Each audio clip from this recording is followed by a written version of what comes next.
Hello there.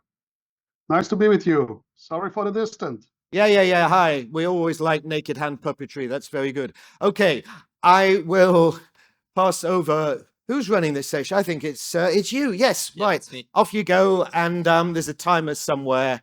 Let's keep this friendly, and everybody's going to be around later to ask questions, answer questions.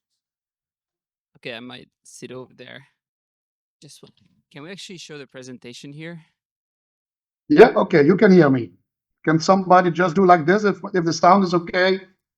Yes, we can hear you, Reginald. If you want to, you can introduce yourself. I will shortly introduce myself. Sorry for the technical hustle which is there. My name is Reginald Vosse. I'm here as president of the Business Angels Europe umbrella organization for the Business Angel Network Associations and Business Angels clubs in Europe. We are located in Brussels, so I'm joining from Belgium. In my daily operations, I'm running a business angel network myself in Flanders, in Belgium. We are in operation since 1998, so 27 years that we are conducting this business, having led to over 530 investments done.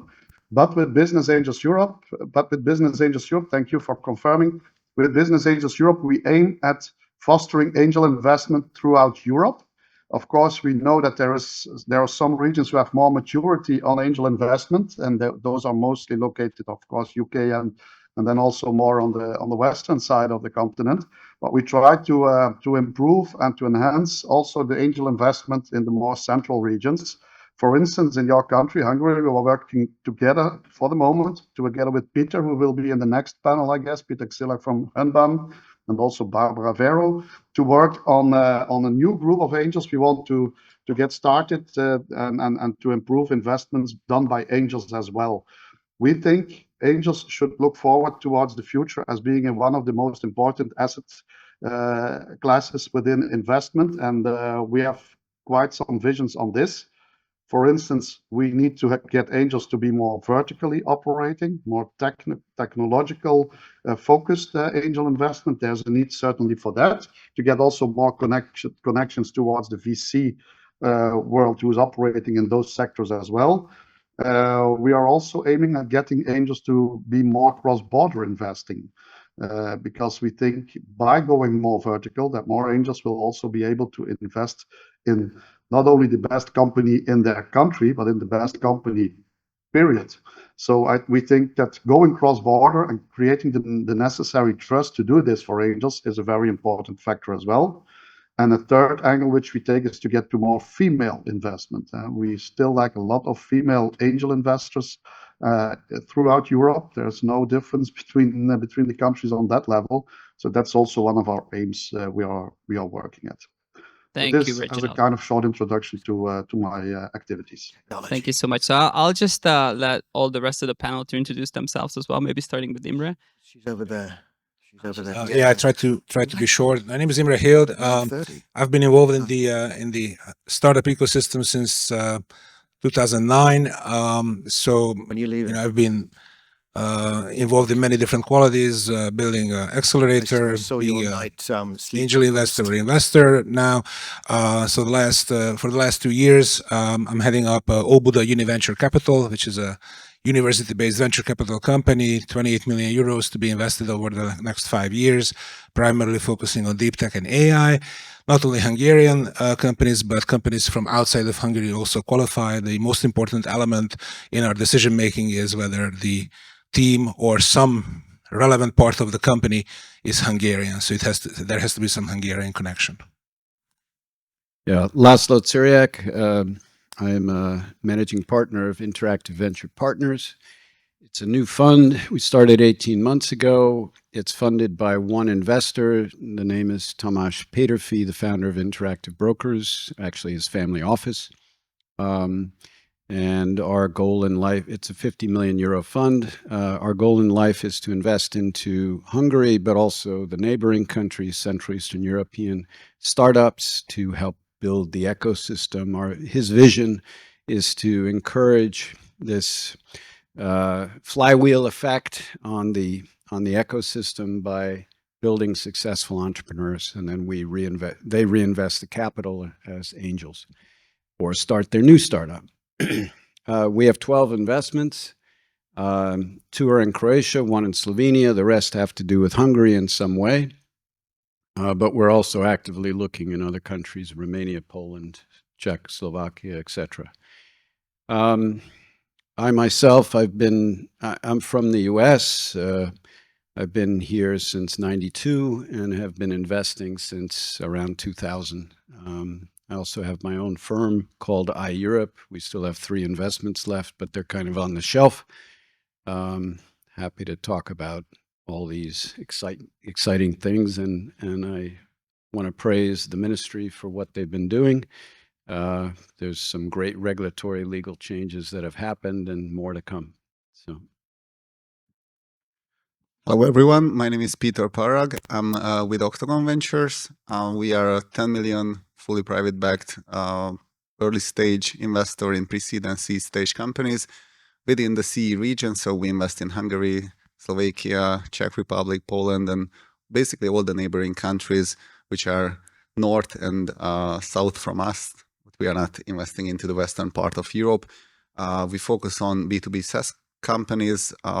Me personally, I'm with the fund since the initiation, so since 2019.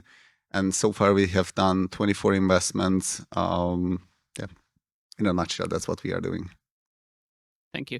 And I'm Martin. I'm an associate partner at Flashpoint, and Flashpoint is a UK headquartered fund, actually managing 3 products, AUM of like 500 million-ish.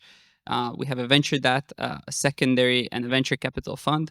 I'm with the venture capital fund. The fund is currently 105 million. We're just kicked off the new $200 million fund. So hopefully, things are going to get even larger. We're focusing more on the Series A side of things. So like the growth capital side of things, which, there's not a lot of growth capital in this region. And then, our core focus is something we call the efficiency edge. What it means is that these are ways that you can hack your like cost side of the P&L. So, whether it's cheaper developers in Eastern Europe, or whether it's a smarter way to go about a go-to-market strategy, or whether it's like other ways to reduce the G&A side of things, these are sort of the efficiency effects that we're looking for. And we think and we believe that these companies are super resilient. They will have much better options for fundraising and for an exit as well. And so I think this region that we're in is especially well positioned to basically have more of these companies. Whether the founders are living here or whether they're living in the US, it doesn't really matter. What matters to us is that it has some of this effect. And actually, I prepared a couple of slides. It's really going to be brief. It's just to set the tone for the topic. So just a couple of statistics about because the topic that we're running with today is basically what's happening in venture capital. So we prepared a couple of slides, maybe starting with the amount of investments that are going into companies. And as you can see, there has been a significant drop after 2022. I think every one of us that has been in this industry for the past couple of years have observed this, that, whether it's us investing or whether our portfolio companies receiving investments, they have received much less capital. There is generally much less interest, partly because of the fact that a lot of the tourist investors, crossover funds and larger funds have left the markets, and also partly because there are less VC funds being raised. But in general, there is much less investment going into companies. And as you can see, the stage split. If you observe this graph, it's really the larger Series A-ish rounds, along with the sort of mega round that has decreased a lot, which kind of confirms what I've said, that some of the crossover PE hedge funds have left the field in a sense, and that has an effect that we can observe. On the other side, the graph basically shows the new unicorns by region. I mean, the two goes hand in hand. So basically, the less funding you have, the less the less higher valuations you will have. Obviously, for the dilutions to stay in check, you need to have very high sort of headline valuations, which eventually mostly will just never be realized, like based on the experience, to be honest. So, you know, that like the drop in new unicorns is also an effect of the less funding. Now, you know, zooming in a little bit, you know, defocusing a little bit from the US, because obviously, like as we've seen here from the new unicorns, we see that, you know, consistently North America is the one. I'm just trying to peek at the graph here, sorry. But consistently, like the new unicorns are generated in the US or North America. And you know, whether that's founded by actual North Americans, you know, that remains a question. I think roughly a third of the unicorns is actually founded by expats. We have some stats about this as well. But sort of zooming in a little bit so that we're coming more closer to home, you know, wanted to talk a little bit about the European environment. And I think today what we can see is that generally Europe is unfortunately not the best positioned to take advantage of the current trends.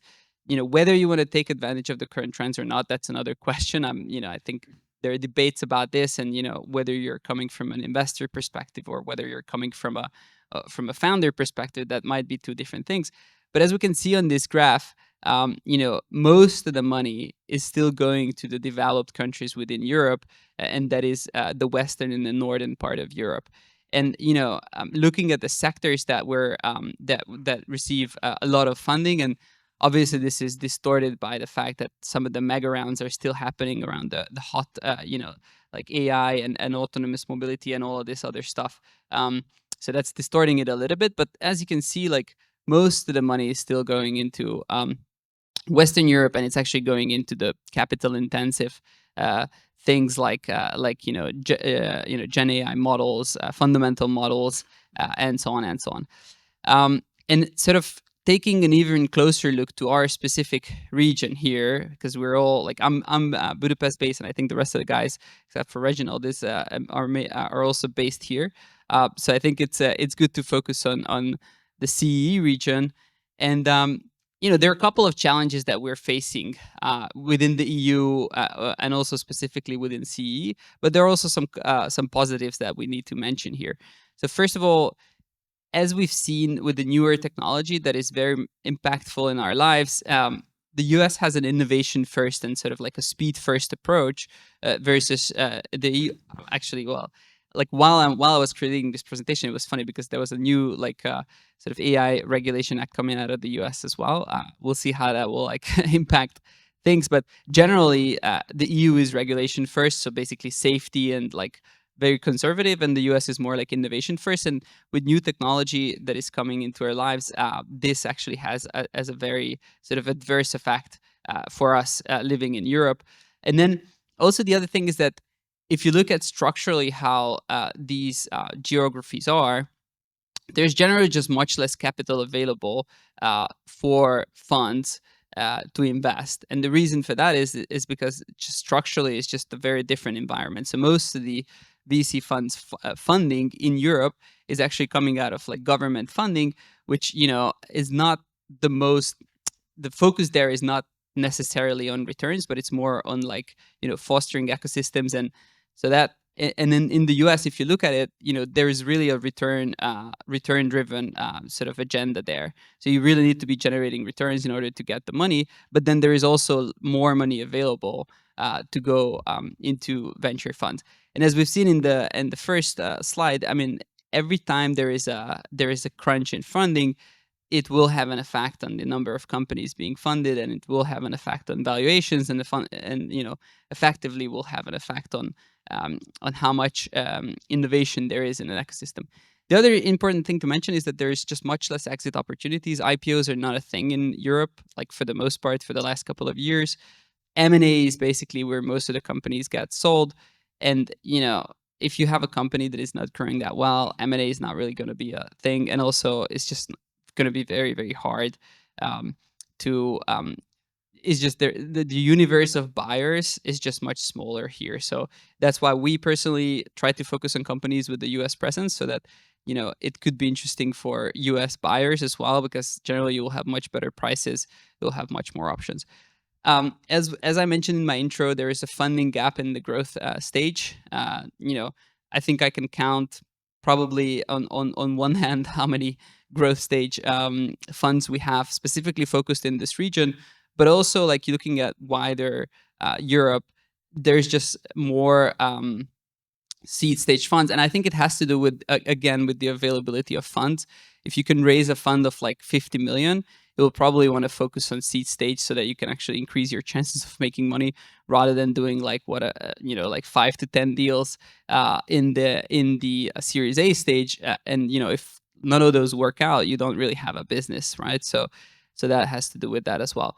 And then, obviously talking about the brain drain, we all know this. A lot of the talented people will go and try to work for people and companies in the West. And then, fragmented markets. We all know the challenge. It's very hard to scale market to market, and that has been a blocker for some of the companies.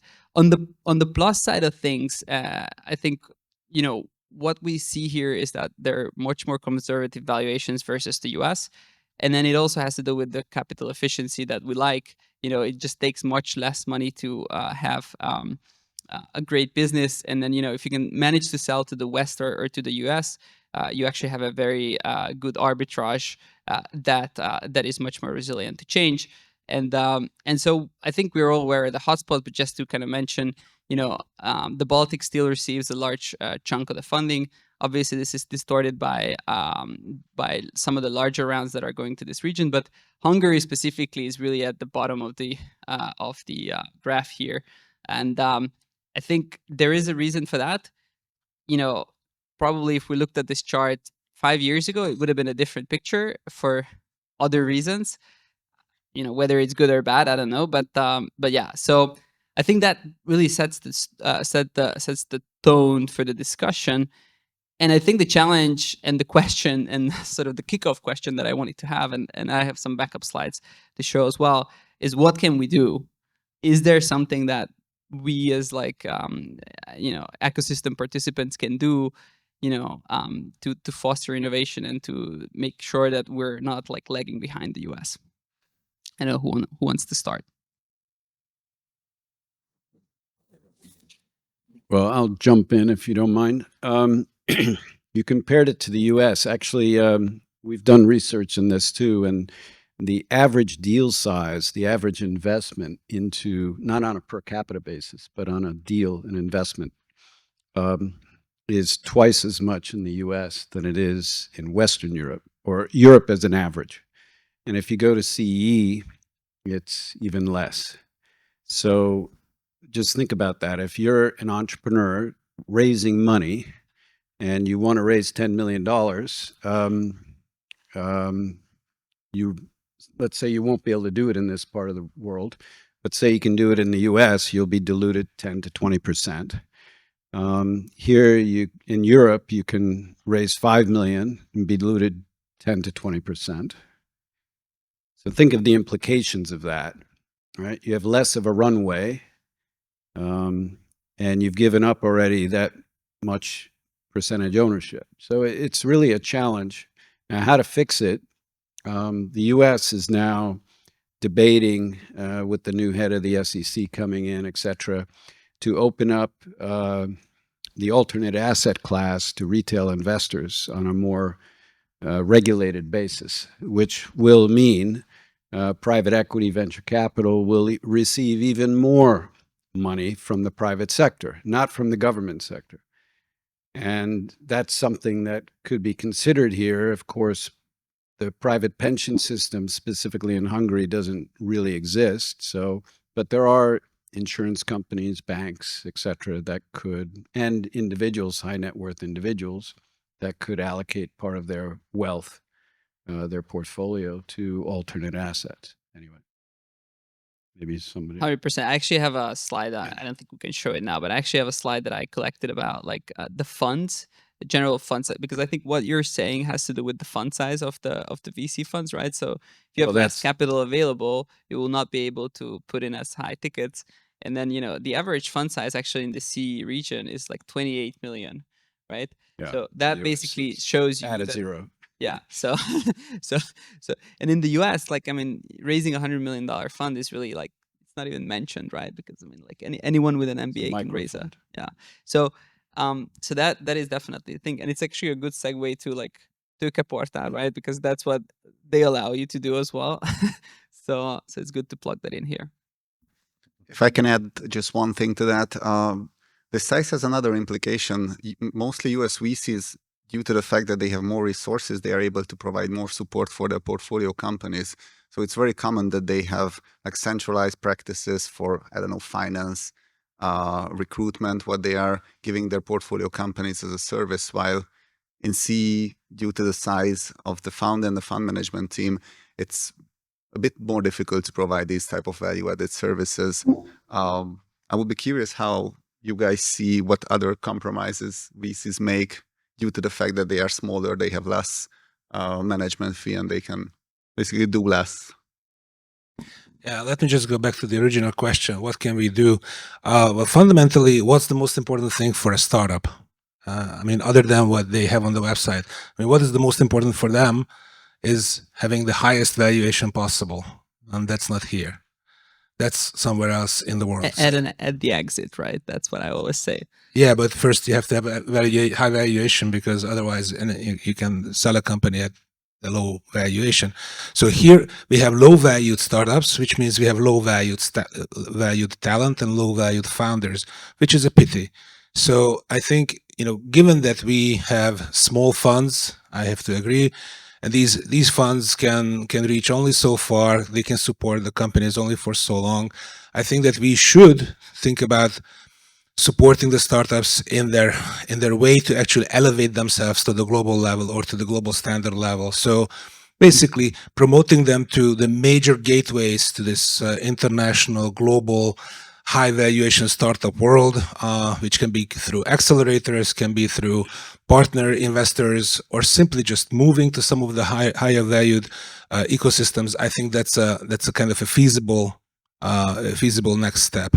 I think that, and I experienced it in the first 2 hours of this conference, is that we are talking about kind of very high level thought, which is obviously very attractive and very interesting.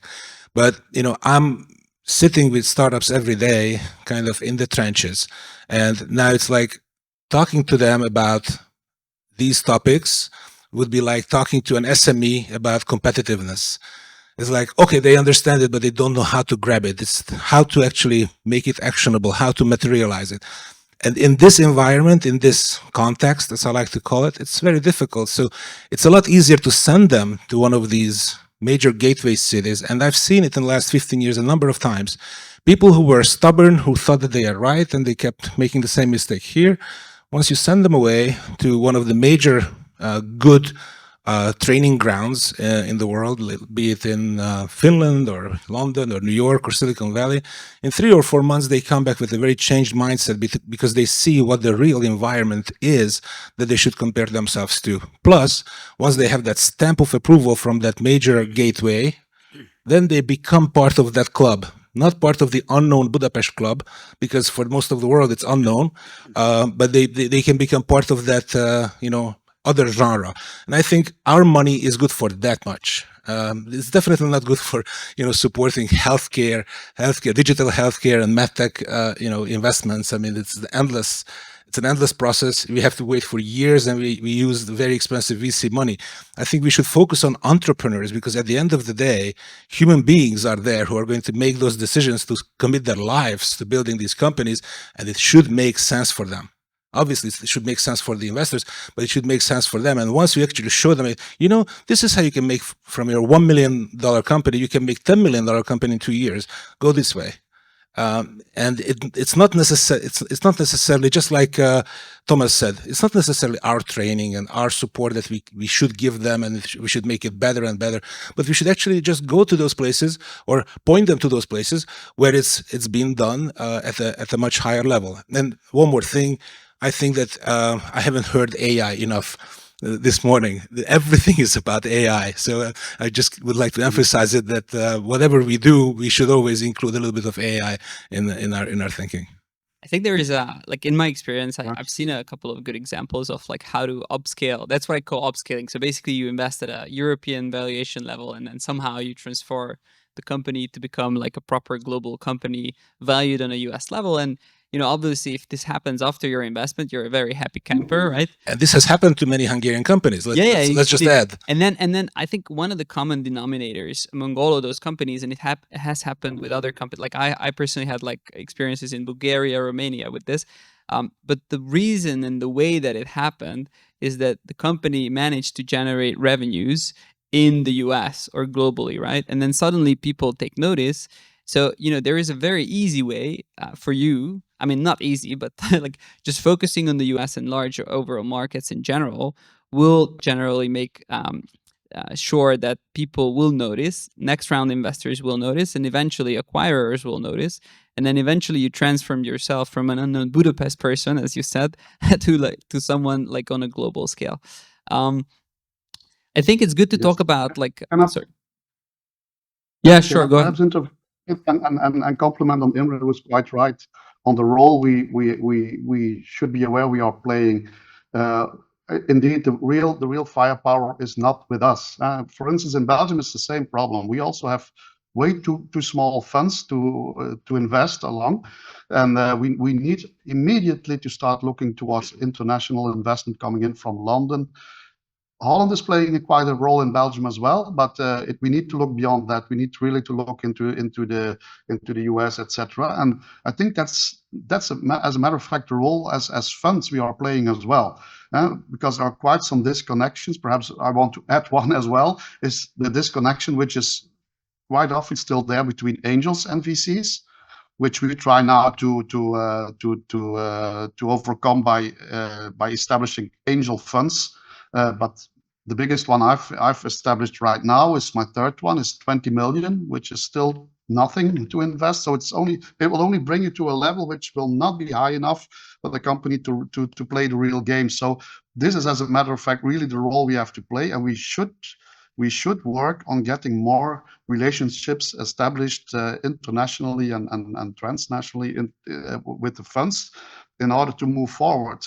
One major problem or issue we are encountering here is that, for instance, in our fund, there's also a government part.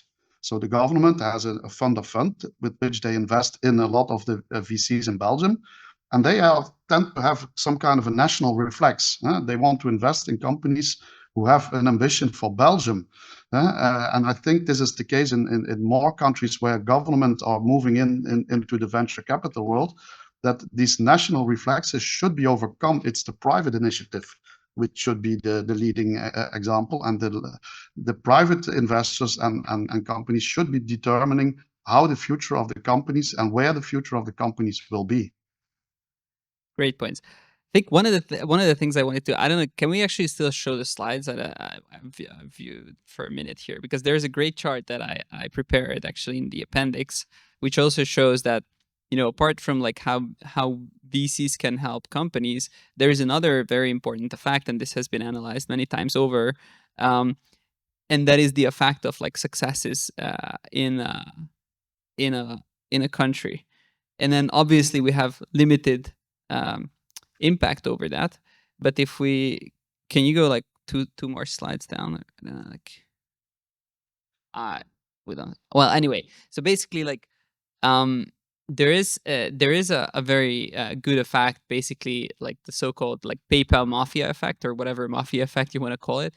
But basically the idea is that if you have one large successful exit or one very large company within a country, that will basically have a spillover effect, and it will help to create many companies.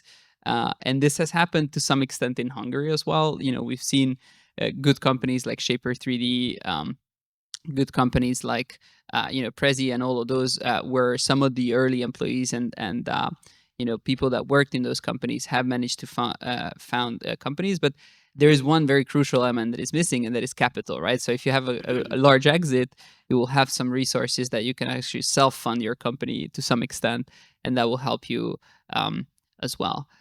Can I comment? Sure. Just back to Peter's point, and also what you were saying, is How can VC firms help the companies?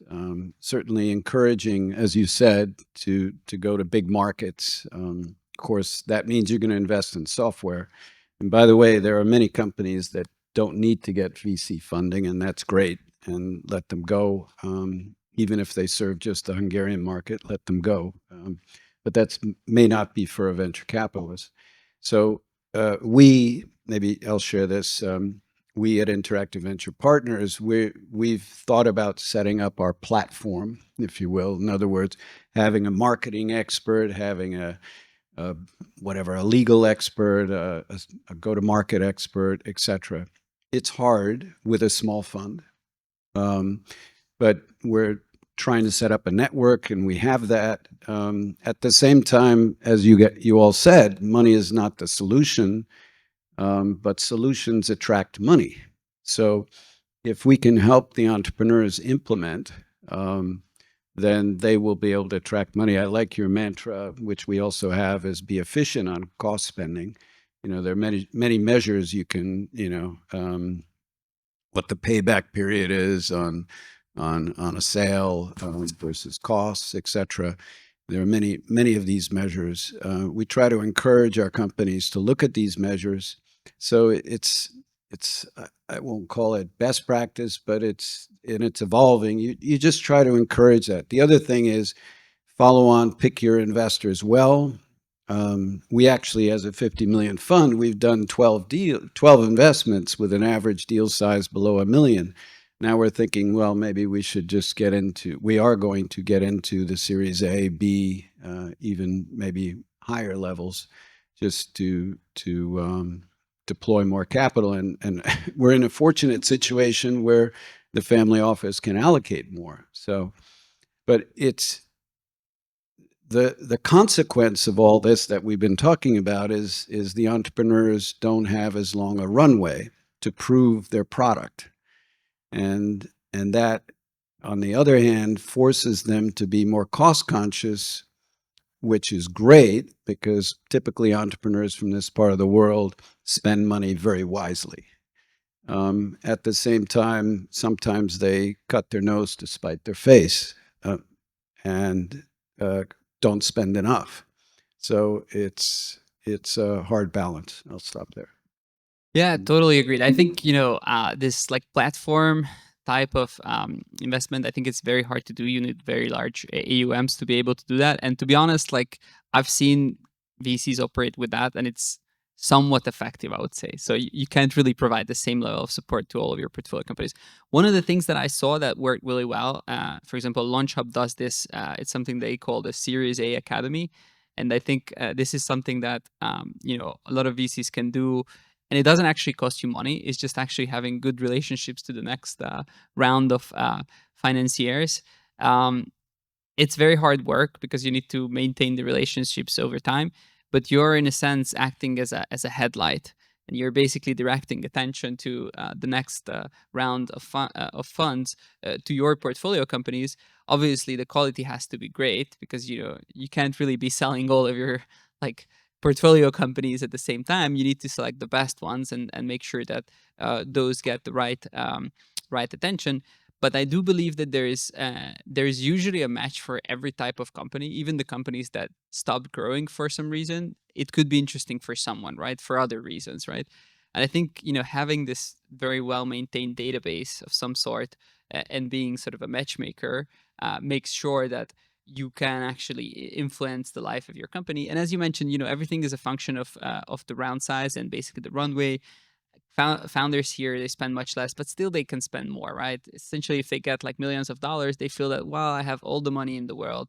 Let's just spend it on ads, right? And I think part of our responsibility is to guide them to make sure that they're spending this money wisely. I had some situations in the past where millions of dollars were spent on stuff that actually didn't have any effect on the product or the go to market or anything whatsoever. So things like this happen, unfortunately. But I think we have some responsibility in that as well. Can I just add one more thing? I think what else venture capital can do to help the entrepreneur is to reset the cap table. In other words, one disease or common theme here is the entrepreneurs are diluted a lot.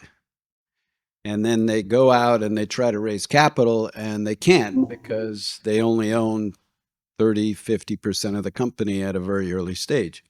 So the investors tend to be conservative and ask for a big percentage ownership and not give enough to really get the product to market, et cetera, et cetera.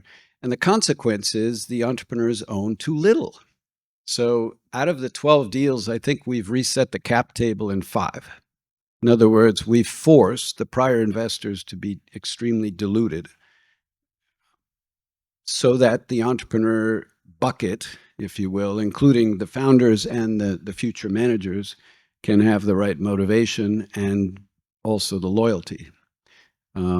That's a real problem. Laszlo, just one question. Would you be willing to do the same in the Series A round if the Series A investor would ask you to dilute? Yes. Great. I think Yes. what you're mentioning here is also something that we see, and it has to do with the first graph that I showed. Obviously valuations were very much inflated in 2022, 2021. And I think there is a big reset coming, and part of it is the same that you're talking about.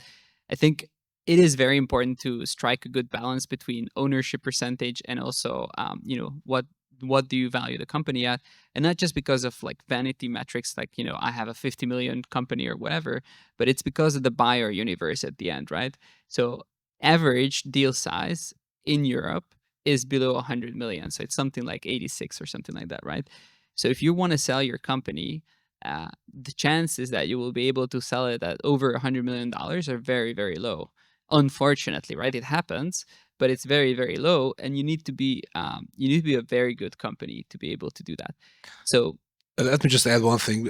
Instead of a Series A Academy, as you mentioned, which is a great idea and a great thing to do, I think I definitely could only second Laszlo's comment that we have to have a cap table academy. sure, Because, yeah. We've seen 320 companies in the last 18 months, and 90% of them had this problem. And many of them were decent companies, and we couldn't invest because the cap table couldn't be reset, because we were not coming with $1 million ticket, we were coming with 200K. So for that, there was less flexibility. I think we need to stop, or do we? Yeah. Okay, we need to wrap it up. But I think that's a great point. And sort of my final point was going to be this, that I think whenever someone's raising capital, it's super important to make sure that there is a pathway sort of laid out. So you see, like, how are you going to get to an exit, and how is this company going to be attractive for an acquirer, making sure that the valuation stays relatively conservative, but not that conservative, right? So it has to be a good balance between ownership and also having a good enough valuation so that you will be interesting for an acquirer. Maybe just one last comment to the end. For investors and for startup founders as well, focus on co-investments. So I think Western European VCs are more than happy to invest in the region, but they are not really ready to lead rounds in pre-seed and seed stage. They don't want to do the work, basically. That's the... or they cannot really run the DD. They don't know the local ecosystem. They don't know the founders. So in many cases, they rely on the local players to lead the round, and they invest, I don't know, 10, 20, 25% of the round, which is a great opportunity for the VC fund as well to get connection to those Western funds, and for the founders to have the network of those funds, because as Martin mentioned, there are not too many Series A, Series B type of investors here in Central Europe. So after a certain point, you will be forced, like the startup founders will be forced to fundraise from Western Europe, and it's a total different story if you have already some Western investors in your cap table who can give you the intro, because VC is still pretty much like network-based, relationship and trust-based industry. So a warm intro can get you very far. Agreed. Thank you, everyone. Thanks for... Perhaps can I have just one short addition? Indeed, the co-investment is the way to go forward, and perhaps a little bit on nuance on the resetting the cap table. This is true if the current team of owners and managers is also the future one. So if you really think, because we often invest in a very early phase where we see that the team still has to be changed into the future. So this might give a little bit of a different approach towards who and how the dilution should be taking place. All right. Thank you, everyone. Thanks for the great thoughts. Thank you. Welcome. Thanks, everybody. Reginald, thank you. So you can be here. The other guys will be back later as the judges of the startup event